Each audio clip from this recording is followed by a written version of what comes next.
Alright, round up you tech pigs, I got some bad news for you, but you're gonna eat up this slop anyway. So, next year's iPhones are gonna be more expensive. I know, you're all bummed out and you're all broke because you wasted all your cash on the same exact AirPods as before, except these got a little bit more rubber on the tip. But it's not to worry, ladies and gentlemen. Apple's already announced that they're investing $2.5 billion into affordable housing for those of you who can't afford the AirPods Pro. Regardless though, here's the reasons the price of iPhones are going up next year, and why I am just like the Grim Reaper looking at you from over the hill saying, your bank account, it's gonna die. Let's begin. So, look, no one likes announcing these things. I'm just trying to tell you how it is, but there are not one, not two, but many things stacking up indicating that the price of iPhones is not going to be staying the same next year, and you should be sad. I think all of you should be depressed. But for those of you who can't afford it, I mean, cool. I guess you could flex harder now. First reason you should expect iPhones to get more expensive is we're getting multiple reports that at least two, most likely the OLED models, the Pro iPhones, are going to be getting 5G modems. In fact, more recent reports are even suggesting that all three of the 2020 iPhones will have 5G modems, which are notorious for being more expensive than the standard modems they're using right now. Now, I know some of you are going to say that there's more mid-range 5G phones coming soon, but most of them are from Samsung, who is notorious for not making a profit because they make most of their money off of selling parts and stuff. So when it comes to the sales of their actual hardware, oftentimes they don't make much money back, including Mr. Galaxy Flippy Floppy. So don't look at Samsung as the example as, well, they can price it cheap, why can't Apple? This is Apple we're talking about, and they're working with Qualcomm now, so they want their phones to have longevity, I guess, and support your gigabit download speed so you can download the next season of Big Mouth in seconds in one location in Rhode Island. They want to make sure every single iPhone on the market can do that. That more than likely is going to drive the price of manufacturing up, but it's not the biggest reason. So before you just say, they should leave out 5G, why don't they just keep the prices the same and not do 5G? It's not that simple. There's actually much worse things coming, so stay tuned on that one. The next thing is the redesign. For one, there's going to be at least two new form factors, potentially three of the 2020 iPhone line, because we know that they're going with a more squared off design, more reminiscent of the iPhone 4, which all of you kept begging for.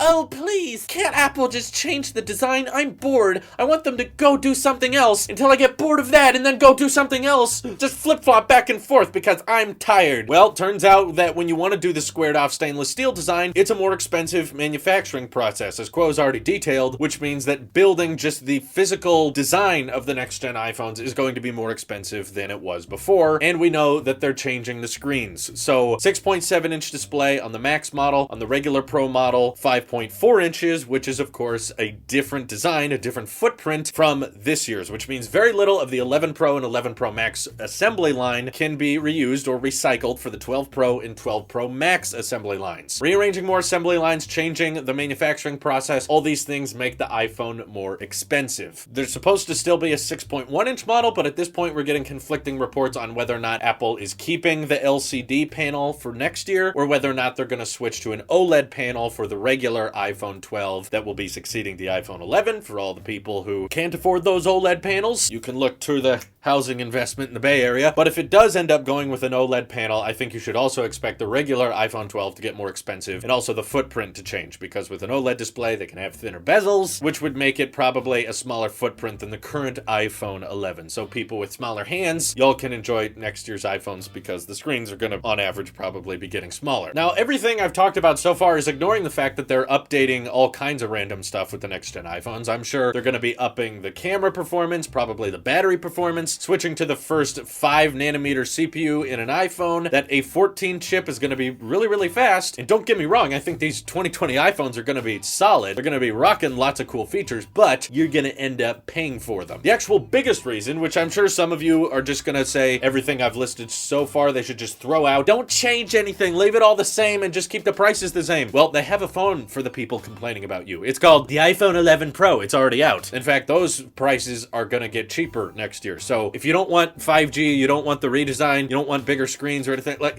that phone still exists. You can keep doing that. But this is before we factor in Apple adding things we are actually asking for. So if you were hoping for, you know, a ProMotion display or USB-C, these types of things, these changes in the assembly line, particularly 120 hertz or 90 hertz displays, are gonna end up costing more. You know, that drives the price up. But on top of all the things I talked about today, the biggest reason you should definitely expect iPhone prices to go up on the 2020 models is the import tariffs. As of this point, that's supposed to go into effect in January, just a few months away. US government's gonna be taking 15% of iPhone revenue off of iPhones when they're imported back into the United States, which may not sound like a lot, but when you look at how much revenue Apple generates off of iPhone sales, 15% is going to be a huge cut. And while some of you are desperately hoping, can't Apple just absorb the 15% and not pass it on to the consumer? It's a little bit of both. They are absorbing it a little bit, but they're also making more expensive iPhones so that the profit margins can be a little bit more justified. So it's not a matter of Apple making the iPhone more expensive. What they're really doing is packing a ton more specs and a ton more features into the iPhone that makes the iPhone expensive. Yes, it'll cost more than ever before, but it's also going to do more than ever before. So as for what the future holds for the iPhone 12, this is a bit more uncertain. For the regular model, I think if they go with an LCD panel, there's probably a good chance it won't go up that much in price, maybe $750. And maybe if they go with an OLED panel, the regular iPhone 12 will be rocking around $800. Yeah, I know that's not as cheap as you all want it to be, but consider the fact that it will have an OLED display, it'll have Face ID, probably improved cameras, improved battery life, yada, yada, yada, the whole 9 yards. So it'll cost more, but you'll be getting a better product out of it. Now, when it comes to the 12 Pro and the 12 Pro Max, because we know of the design changes they're making and consumers are demanding, you know, between ProMotion, USB-C, and Apple wanting to adopt 5G way too early, if you ask me, on top of the 15% import tariffs that are going into effect next year, honestly, I think you guys should be grateful that the 11 Pro and 11 Pro Max did not get more expensive. Between their drastically better battery life, improved water resistance, improved speakers, improved cameras, a whole extra lens was added without increasing the price point. Apple looked at this year's iPhone lineup and said, we're not going to make as much profit as we're used to because we want to dominate the market with iOS. So my guess is that since next year is supposed to be more of a redesign with bigger screens, more squared off edges, and kind of be more of the noticeable refresh compared to before, which is more just refinements, that's why you should definitely expect price hikes on the 12 Pro and 12 Pro Max. My guess is about $100, but they'll probably try to justify it a little bit better by making 128 gigabytes the standard model, so they'll be able to say like, oh, well, it only went up $50 or so because you're getting twice the storage as before. But yeah, if you were hoping that iPhone prices are just gonna stay the same forever and they're just gonna keep getting better and prices will never go up again, sorry, I guess Orange Man bad, and Apple wants to give everyone cancer with 5G, obviously, so that's why you should expect iPhone prices to go up next year. I'm sorry, okay? Everyone always gets mad at me like I'm the one running Apple. All right, I'm the delivery boy. So don't get all ticked off at me, okay? I'm not in charge here. But if you want to rant to me more about it, feel free to keep it to yourself. I'm not interested. But if you want to be my friend and get to know me better as a person, feel free to hit up my Twitter and also check out our Discord, where we ban everyone who doesn't agree with us. This is your Apple Sheep here, and I will see you guys in the next one.